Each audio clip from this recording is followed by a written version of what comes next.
আজকে শুক্রবার ভাবছি আজকে একটু রেস্টে থাকবো আর এদিকে কতগুলো কই মাছ নিয়ে চলে আসছে। তবে আজকে আর মাছগুলো আমি কাটবো না, কারণ ওই দিন কই মাছগুলো কেটে আমার হাত একদম ছিদ্র ছিদ্র হয়ে গেছিলো।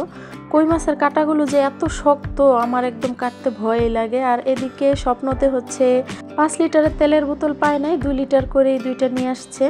রোজার মধ্যেও তেলের টান পড়ে গেছে।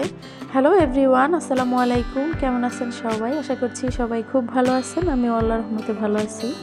এই তো কই মাছগুলো কাটা হয়ে গেছে, এগুলো আমি এখন ভালো মতো ধুয়ে পরিষ্কার করে রেখে দিব, যাতে প্রতিদিন বের করে আর পরিষ্কার করতে না হয়।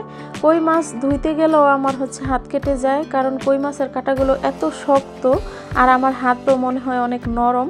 আর আমি সব সময় কই মাছ একটা একটা করে ঘষে ঘষে পরিষ্কার করি।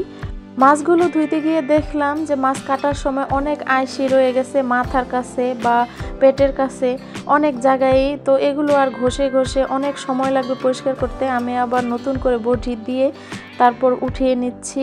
তো মানুষ দিয়ে কাজ করানোর এই একটা সাজা, নিজের মনের মতো হয় না, তো কিছু করার নাই। তারপরেও যেহেতু একা সব কিছু করা সম্ভব হয়ে ওঠে না, এই জন্য হেল্প অবশ্য নিতেই হয়।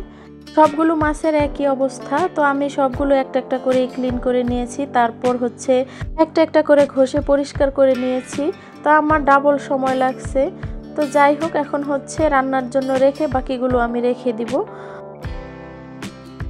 তো এই মাছগুলো আজকে রান্না করব। তো আমি লবণ হলুদ মরিচ মেখে রেখে দিয়ে তারপর হচ্ছে আমি গোসলে চলে যাব।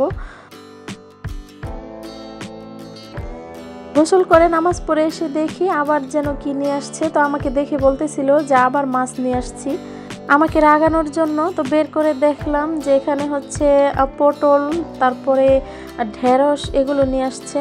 তো ভাবছিলাম যে কই মাছ আজকে ভুনা করব, যেহেতু পটল নিয়ে আসছে তাই পটল দিয়ে রান্না করব আর ঢেঁড়স ভাজি করব। আজকে ঢেঁড়সগুলো কিন্তু খুবই সুন্দর, একদমই কচি, ছোট ছোট সাইজের। আর এখানে নিয়ে আসছে হচ্ছে গরুর মাংস। আয়নের বাবা বলতেছিল আজকে গরুর মাংস রান্না করতে, যেহেতু কই মাছ নিয়ে ফেলছি তো আমি আর গরুর মাংস আজকে রান্না করব না। সব কিছু কেটে নিয়েছি। তো এখানে আমি পটলের খোসা ভর্তা করব, তার জন্য পেঁয়াজ রসুন আর পটলের খোসা নিয়ে নিয়েছি। আর টমেটোর টক রান্না করব, আর পটল আলু কেটে নিয়েছি, কই মাছ দিয়ে রান্না করব, আর ঢেঁড়স ভাজি করব। আর এদিকে ছোলা বুট আর ডাল আমি বের করে রাখছি আগে থেকেই। আলুর চপ বানানোর জন্য আলু সিদ্ধ দিয়ে দিছি। এদিকে মাংসগুলো আমি ভাগ করে প্যাকেট করে রেখে দিব। তো এই মাংসগুলো হচ্ছে আগে নিয়ে আসছিল, এখানে প্রায় 2 কেজি মাংস নিয়ে আসছিল। 2 দিন রান্না করছিলাম। আয়ান একদমই খেতে চায় না, আয়ান হচ্ছে সলিড মাংস পছন্দ করে, তেলের মাংস খায় না। ভাবলাম আজকের মাংস যেহেতু সলিড আর তেলের মাংস মিক্স করা আছে, তো এগুলোর সাথে একসাথে মিলিয়ে নেই।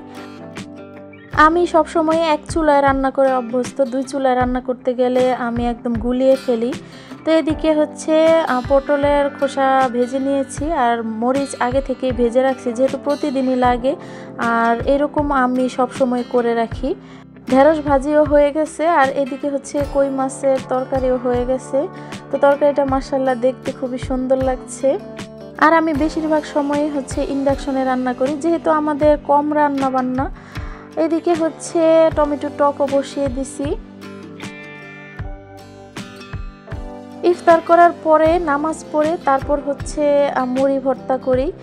তো এখন হচ্ছে বসে বসে মুড়ি ভর্তা খাবো আর এশার নামাজের অপেক্ষা করব। মাঝখানে অনেক কাজই হয়ে গেছে এরই মধ্যে।